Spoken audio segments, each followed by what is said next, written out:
Sublimation 2. Nag-run kami ng 7 days this week. Meron kaming 19-meter run this week. Ito po ang aking head.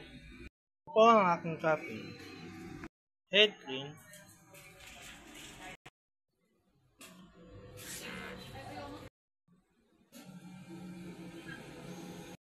Muscle check. Naman po ang aking ink. Ito po ay tama lang. Naman po ang aking waist tank.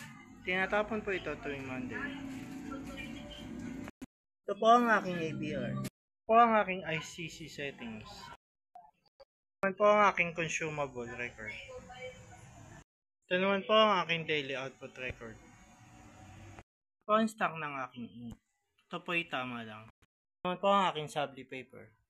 Ito naman po ang aking physical inventory. Ito naman po ang aking daily output checklist. Thank you.